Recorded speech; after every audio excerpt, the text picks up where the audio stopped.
Hey there! Welcome to Saas Unbound, brought to you by saas.group. I'm your host, Anna Nadeina, and this is the show where we chat with inspiring founders and experts to get an inside scoop on how they made their business a success. And today with me is Amir Bohnenkamp, co-founder of Heyflow, the no-code software to build, design, and integrate click flows. They're building a truly no-code experience to give marketers and business owners the tools they need. And it's super exciting to have you here. Thanks for having me, Anna. Thanks for the invitation. Well, and welcome to your first English speaking podcast. I tried to listen to the German ones, but I'm couldn't actually so understand a sorry word. for all the people who have to listen for the very first time to my funny German accent. So apologies for that. I'll insert a few memes there. But it's good to have you here. So let's start maybe a bit with your background. Yeah, sure. I mean, I can give you a quick background on myself. So my name is Amir. I'm one of the two co-founders of Heyflow.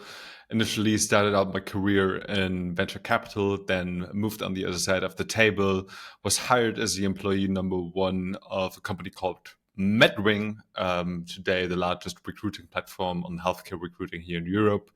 And then eventually stumbled over flows and the whole topic around conversion optimization. Eventually became the founder of Heyflow, started up the company in 2020 with my co-founder Dustin, today with customers in over 50 countries, basically ranging from Fortune 500 companies like Adecco Group, large financial institutions, such as Crédit Agricole, but also scale-up startups like McMakler, Clark, and GetSafe. And essentially, we are helping them to convert more traffic with interactive flows, and we build the software for them that basically empowers them to build the user experience that makes people click. Okay. Oh, wow. That's quite a pitch. I can tell you've done it a million times. And you've raised capital, right? So, coming from the VC, that's probably like one of the first questions that everyone asks you, right? Was it easier for you to raise capital since you've been on the other side of the table and you have the network? I think it was. That being said, I mean, I started out as a first-time founder. I didn't have tons of experience, but I definitely had a network that I could leverage. Right. In the end of the day, finally, also two investors that invested in Heyflow are the ones that I've been working with in the past. So yeah, I would say network definitely plays a role and also helped us in raising funds early on. Okay, so network is one. What's the secret sauce that adds up to the network? Because everyone says network is important, but what pushed you over to still raise money as the first time founder? I mean, I think for us, and probably I need to go back here a little bit more, right? When I was working at MedRing, we kind of observed that companies are not really building any more forms, right? They're not really anymore building chatbots or classic websites to convert traffic, right? And flows were really kind of the big new cool thing on the block, but there was no software that would actually empower any marketer out there to build a flow, right? And to convert more traffic, to get basically on the level of really the industry disruptors of be it a laminate in the insurance industry, a tax fix in financial services, and McMakler in real estate, right? So there was this conversion gap that we saw in the market. And basically we also saw that there was no real innovation happening over the last like 10, 15 years, right? So most marketeers would still use like classic form builders, they would use like website builders, but of course they were not having really the chance to get on this level. And this basically made us think that we have to have that we need to take basically a big swing at this, and that this would require funding, right? But yeah, just elaborating a little bit more on that, we already had um, a clear proof of concept when we raised Okay. funds, right?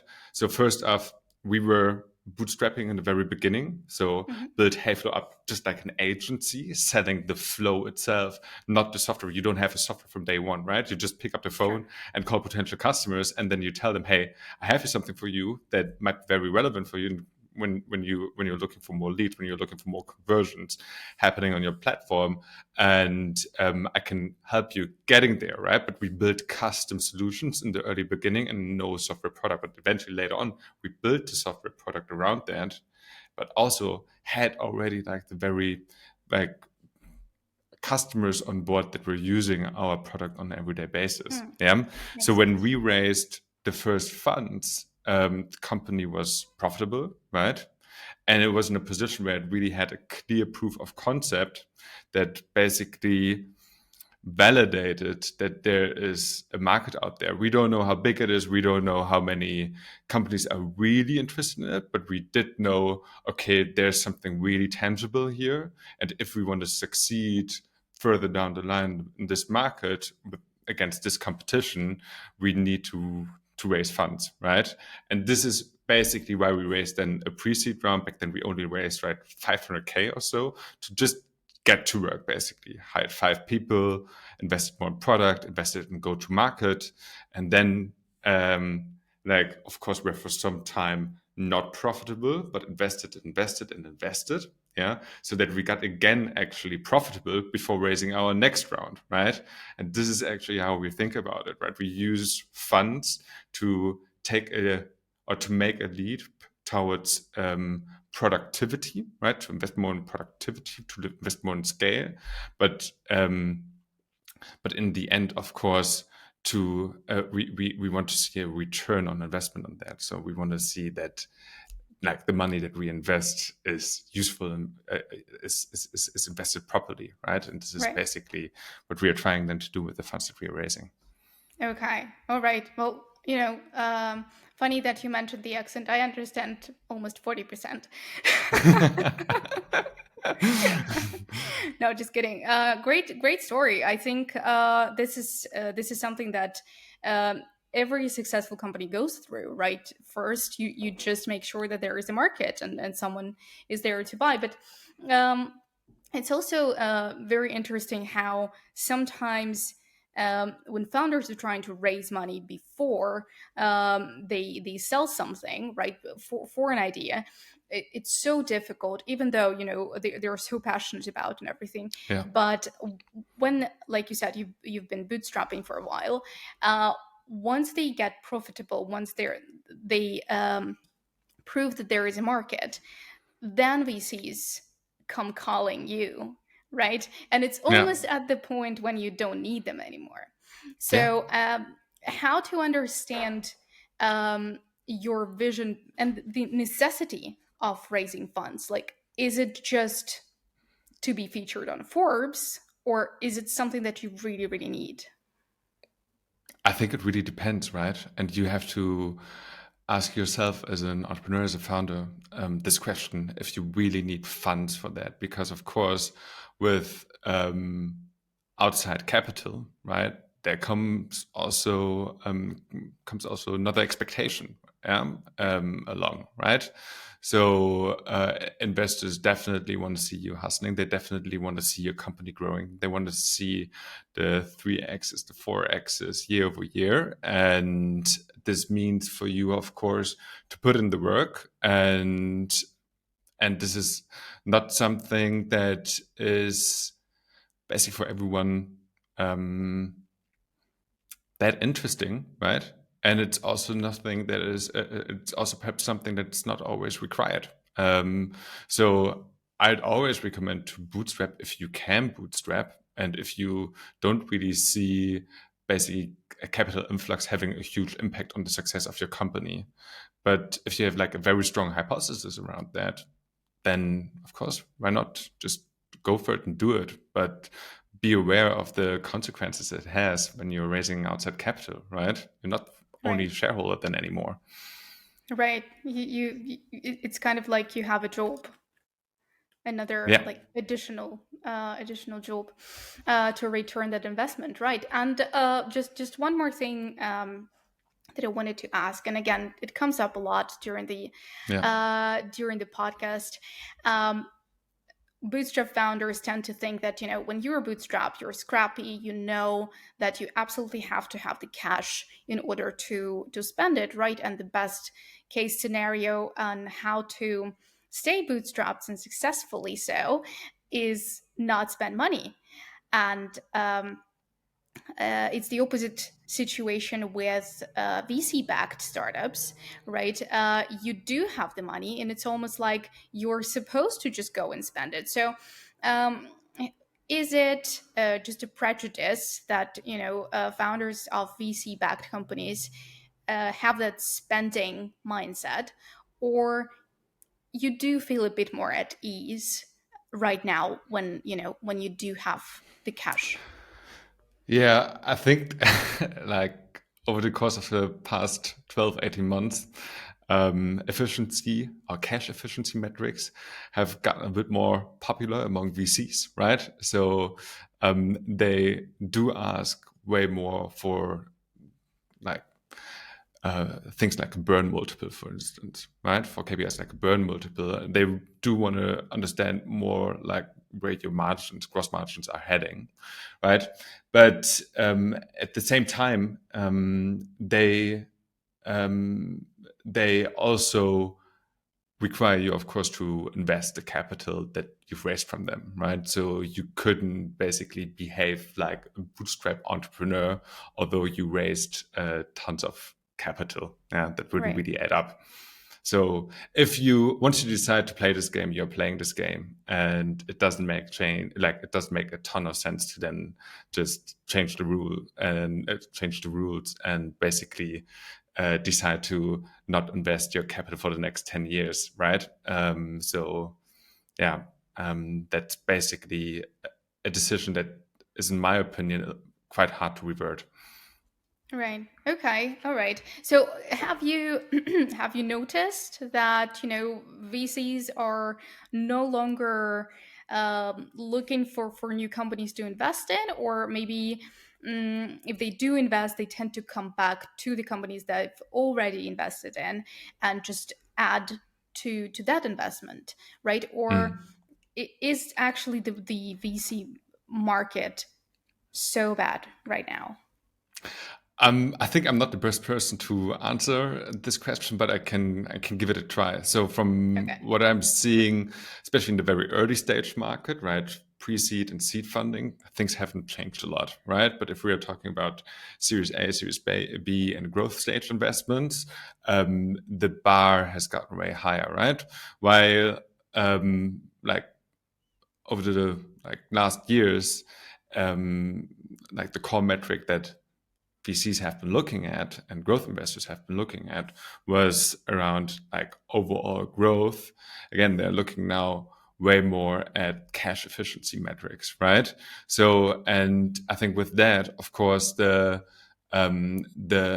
bar has increased a little bit, right? And I think it has definitely gotten harder for Series A and Series B entrepreneurs to raise funds if they don't have the revenues to show, if they don't have cash efficiencies to show, if they don't have like overall growth to show that it looks really promising, right? And I think this has, of course, also been like kind of the primary motivation of companies to also cut costs and to get more efficient, right? Because this is now what the market is asking for, and with that, also, of course, the multiples have been going down, right?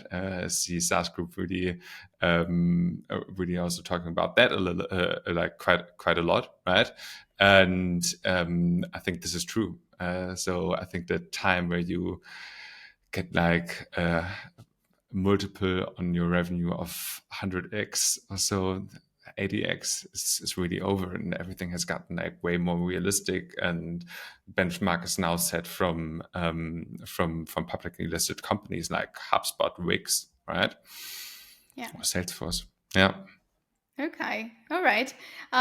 So the the trend continues. All right. So let's talk a little bit about the like cash allocation investment. and revenue, right? You said it's a game you play, so you have to know where you're going to put your money. So for Heyflow, what's the biggest expense? Definitely human resources, and then Hmm. followed by marketing, right? So I think this is where most of our money is invested. Software product. We don't Hmm. have any hardware costs or so. So we do invest tons of money in people, right? And Right. that's basically where our money is going, right?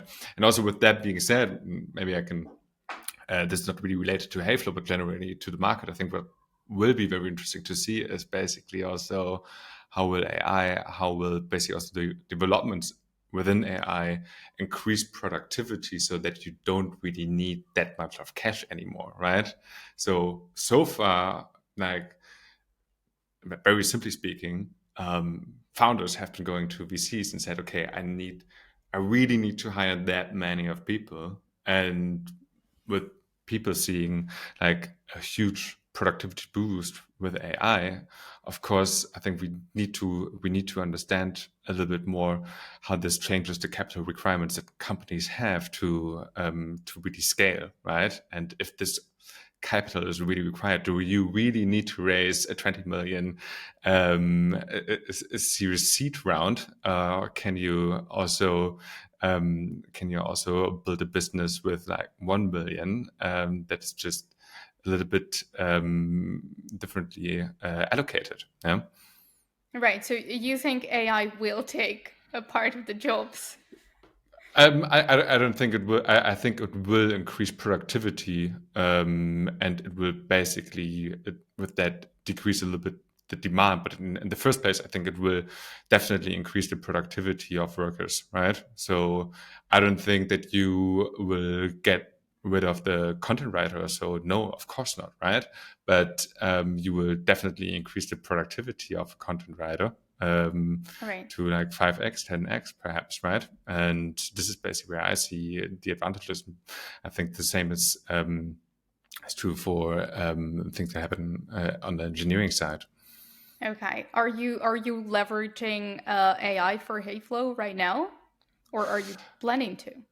Uh, yes, we do have. We've built already like the first many, I would say, features. Mhm. It's unfortunately a little bit too soon to talk about them in public, but there are some really exciting things ahead of us, and yeah, definitely we have some great ideas, and we have also shipped already some amazing code that is right now in review before it's getting published.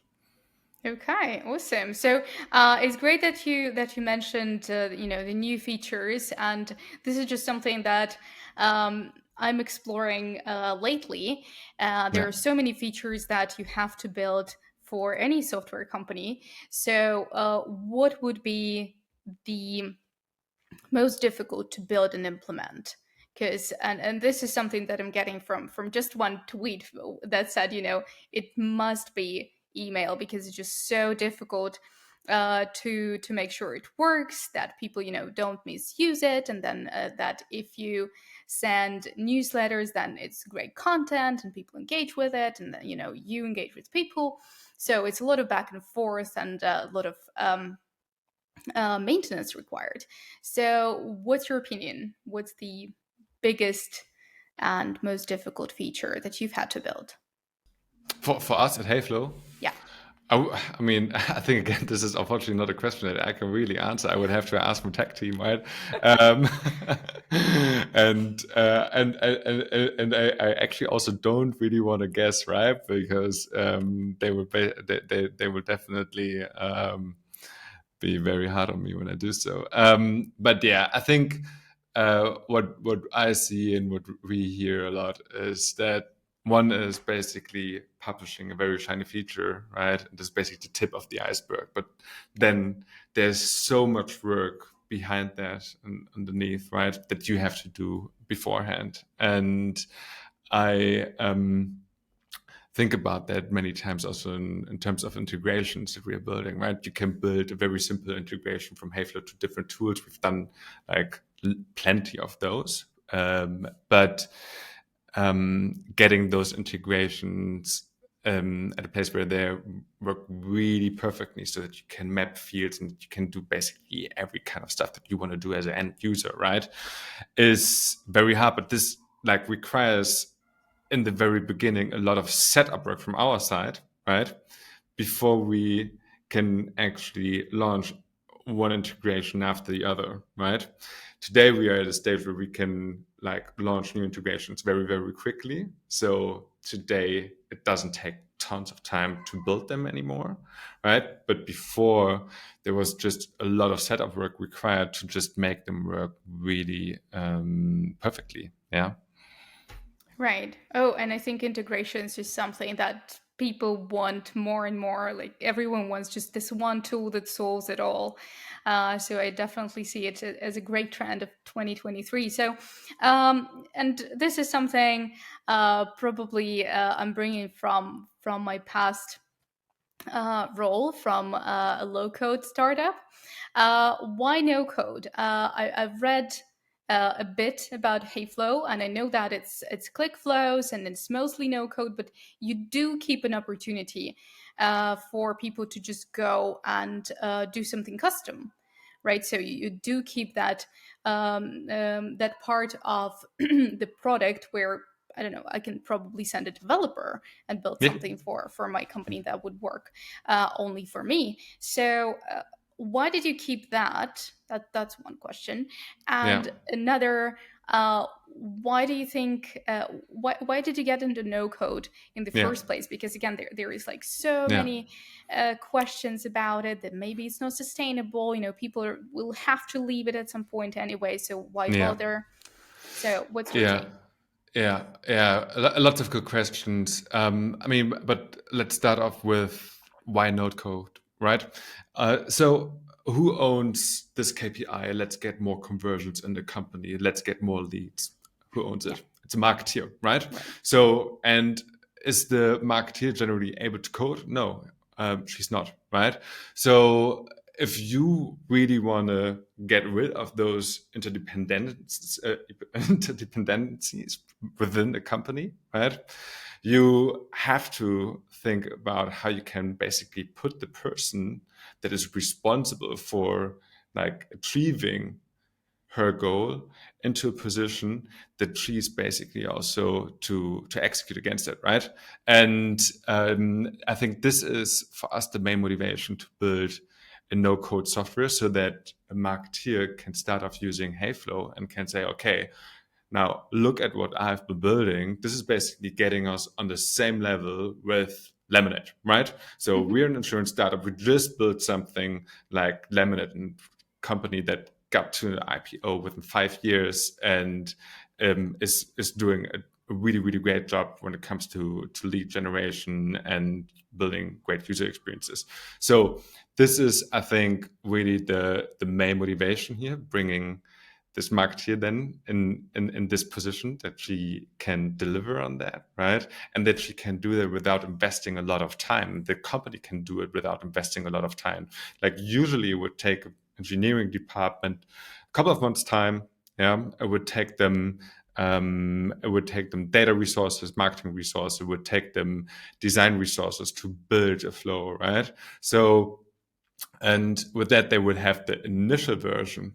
But what follows after that is basically that you launch your first campaign and it sucks, right? You don't get the Right. first like the results that you wanted to get, and then the question is, okay, how do we fix that now? And then you have to go back again to the engineering department and ask for help again, right? So, and I think really getting empowering those people to fix those problems themselves and to really also grasp the opportunities themselves is something that you can only achieve through no code, right? That being said, of course, with the customers that we are having, and as mentioned earlier, right, there are also tons of companies that have like hundreds, if not thousands, of engineers using our product, right? And we, of course, also want to allow for cross team collaboration, right? So this means that we also want to allow for code, but in the first place, our ambition is always to build a product that can be used also so that can get you to an initial success without requiring you to code. Yeah, if you do want to code, go ahead, build your custom JavaScript, build your custom CSS, build whatever you want, right? But our goal is always to kind of the marketeer, right, the product person, the people that usually don't code, to get them in a position to move the needle. Right. So basically, also, it's about increasing productivity in the company, Yeah, right? So, yeah, no, absolutely. I mean, I love those products because I cannot code, and if there is a tool that allows me to do what would take a lot of back and forth between me and an engineer to do my job, oh my god! I mean, that's just brilliant. Okay. Well, and you started talking about your team, and I realized that you have a lot of care for them and a lot of trust from just a few words that I was able to hear. So, what's the company culture you're trying to build? Are you remote first? Are you in that trendy? Flexibility for mm, 4-day week, work from anywhere in the world kind of team, or you do have a physical office and it makes yeah. sense for you and your team? Yeah, that's a really good question. Of course, also something. I mean, we learned a lot from the last 3 years. When we started out the company, Corona hit us all, right? My co-founder Dustin and I, we were really always like kind of the office people, and we tried to protect in the very first place the office quite passionately. But eventually, also we realized that it makes a ton of sense for us to go hybrid, right? For some time, we went like almost fully remote, and I think with time, we've been basically realizing that people love also coming to the office, not every day, Oh, not sure. they don't want to be pressured to it or so, but they love having the opportunity, right? So at Heyflow, we basically have two hubs. One is in Hamburg, and the other one is in Berlin. And you can work from there, but of course you can also work from home, right? And I mean, I think one major learning for us was that we don't need to generalize everything, right? I think if you start off building a company, you always want to build out like first off, you don't want to build out any rules, and if you have to build out a rule, yeah, if you have to implement a rule, you want to kind of get a rule implemented that comes for everyone. And I think this is not really smart, right? For instance, on the engineering side, we don't really want to get we don't really need to get people in the office, but on the sales side, for instance, we learned that it helps a lot to have, for instance, juniors, salespeople in general, in the office, right? That this really contributes to them working more productively, that this really contributes to them learning more from their colleagues at work, right? Because then you have also the opportunity to listen, okay, how does she do the call? How is he finishing up the meeting? How is he wrapping up the meeting? And so on, right? Those are information that you would otherwise miss out, right? And you can get them basically if you're coming to the office, and this can basically speed up the learning curve. But this isn't true for engineering. Yeah, so you would never like sit behind a computer and review code together. This just doesn't happen. That never happened, right? So it's not even comfortable, right? You would just Right. share your Unless you're screen, five. and then yeah. So this doesn't really happen, and this is basically the reason why I think about work from home versus working in the office differently depending on the job that you are performing, right? Um, True, yeah. absolutely. Oh no, I love to just sometimes go to the office, and it also uh, plays well with the fact that I'm an extrovert. I love when people are around, and I feel like sales and marketers, they are like that. So we do get a lot more energy from people and from like real communication. So it's really good to have to have a place to go to where you can just talk to each other. All right. So let's talk a little bit more about the way you sell your product. Right. What's your biggest customer acquisition channel, and what's your biggest and most successful growth strategy? Yeah. So, I mean, just talking very briefly about our channels, we are using on the paid side, of course, review platforms, Google Ads. We are using TikTok, Facebook, Instagram for lead generation. And then, of course, we are getting tons of our leads in organically, right? Mostly through referrals, recommendations from customers. Those are usually the signups that we love the most. And our strategy has always been basically to one have like a very strong presence on the marketing side, right? But two, to be very, very good in terms of the qualification process. So when a sign up on a trial list, like someone who signs up for 14 days free trial, comes in, that we basically assess the, I wouldn't say like quality of the trial, based on certain factors, right? And then either route this lead, like, of course, software always self-service, right? But self-serve, but either route this lead then later through the sales funnel, or just leave them completely alone, right? Depending on the priority we give the lead, right? So here, basically, product and sales and marketing come into play, right? So everyone is working together to make sure that the trial user sees some initial big success using Heyflow, first responses on the flow he or she builds, right?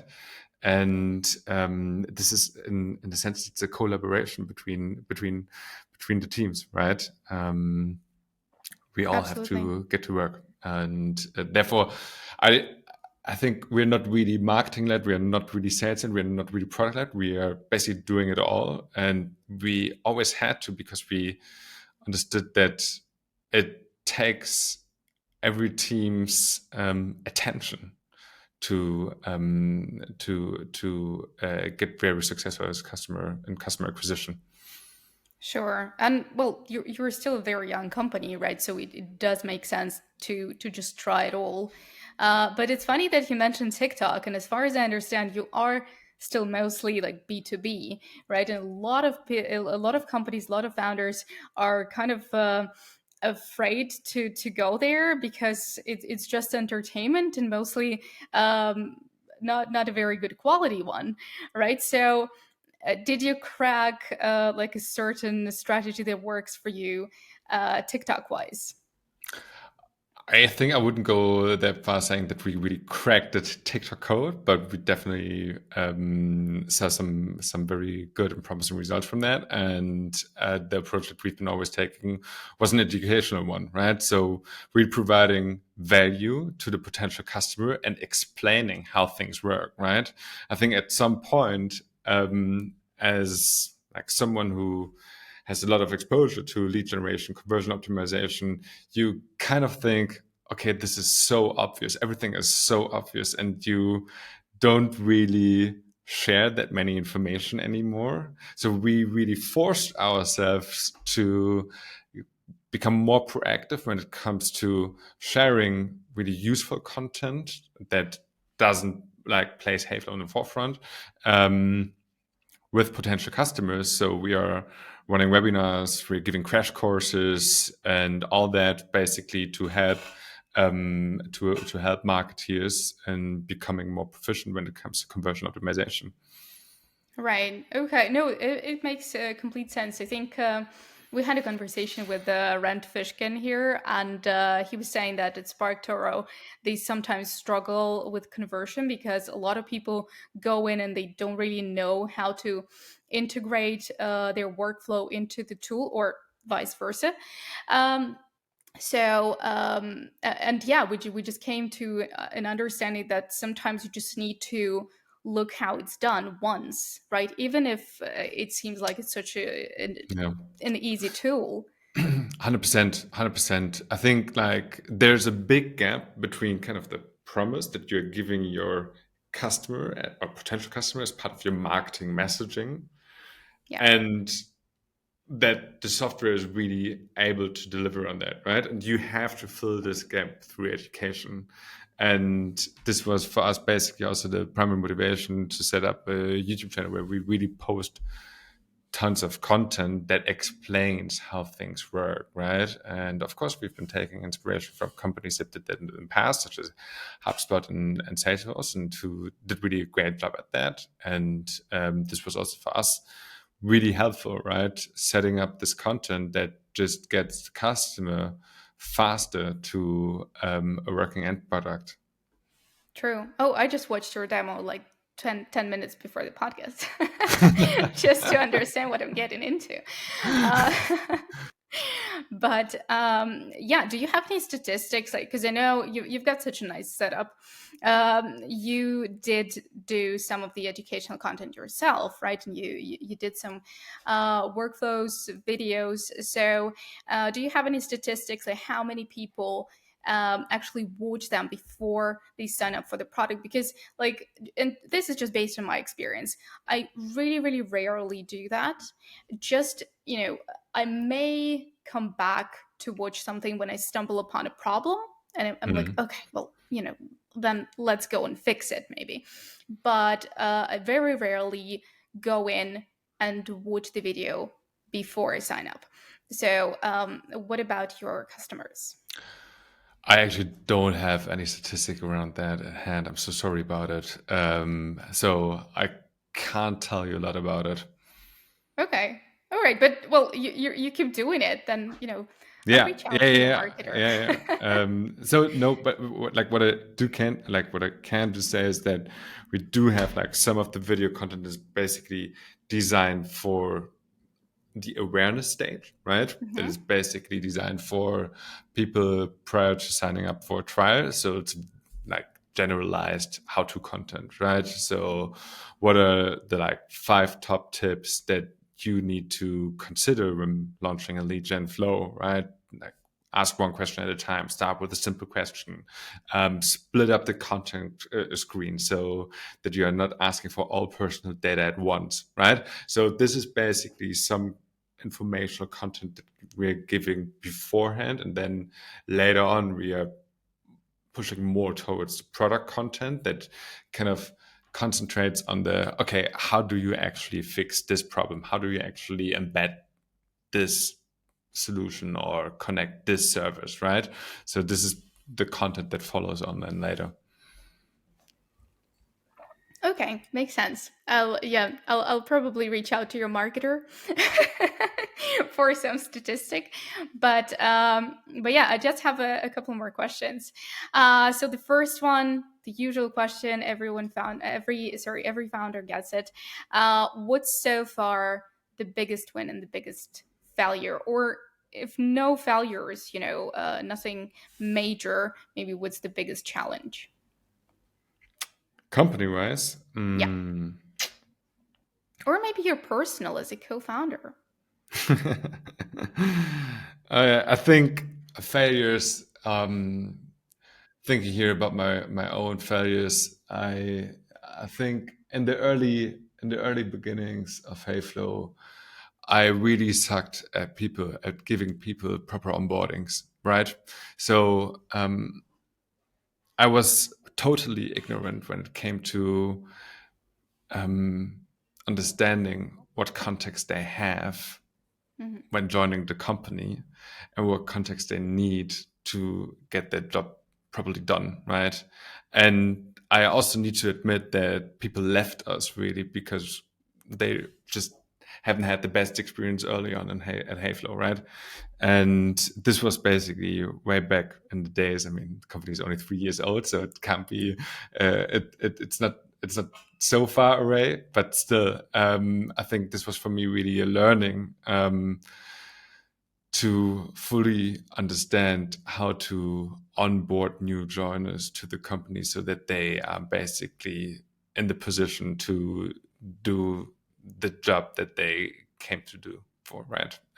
So this Right. is definitely something that that we didn't do really well, really well, or that I didn't do really well in the beginning. And biggest win, I think, just seeing. I think there was never like this one situation Right. where we really fix something, and there's not really this one story where we took on a very big opportunity and leveraged it full within a day or so, right? But seeing how the company is able over like the last few years to grow really, really quickly, healthy, basically putting it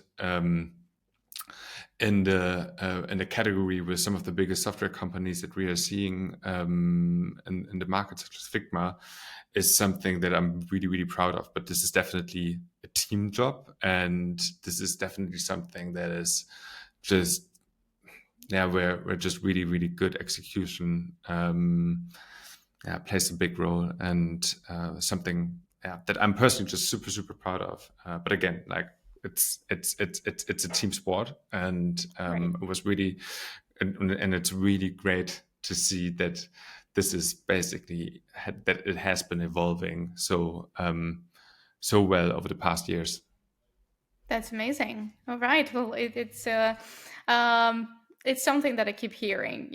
At the end of the day, it's all about the team and what you do together, because you've got this goal, and hopefully everyone's working towards it. Okay, and the last one will be about trends, and you're kind of in the space of my three favorite ones: the no-code integrations and AI. So, um, what do you think will have the biggest impact on the industry in 2023? In on the no code industry or what? Will that be no-code? Will that be on SaaS? On SaaS. Okay. Yeah. Yeah, I think, I mean, of course, I do have to say AI, right? It will be very interesting to see, um, like, and I'm definitely looking here at the bootstrap companies and the very capable people, founders, right? That are building new companies. So I'm really, really, really excited to see what will be built this year, what companies, new software products will be launched this year that would normally have taken like 2 or 3 years to build, right? And I think this is something what I'm really most excited about, seeing kind of the competition in the market and seeing how new entrepreneurs are challenging not companies like Heyflow, but really the big ones, right? And this is something that I'm looking really forward to, right? This productivity in flux, like how does it basically boost the entrepreneurs in 2023? This is just this is something that I find very, very exciting. Oh, yeah, absolutely. I mean, all eyes and ears to see like who's going to leverage the whole AI, not just smack and Chat GPT or AI um, on their name on their website, but truly change something. All right. Well, and one last thing, if someone who's listening to us wants to find you or Heyflow, how do they do that? I think the best way to reach me is on LinkedIn, like Amir Bohnenkamp. Very weird name, but yeah, this is like just the one that you need to enter on LinkedIn, and then you can just reach out. Otherwise, Twitter, I think it's also just Amir Bohnenkamp, at Amir Bohnenkamp. This is best way to get in touch. And if you want to test Heyflow, just enter heyflow.app and sign up for a free trial. Cool. All right. Well, thank you so much, Amir. It's been a pleasure talking with you, and thank you for being honest and realistic about what it takes to build Heyflow. Thank you, Anna. Thanks for having me. It was fun. Thank you. All right, and take care. Take care.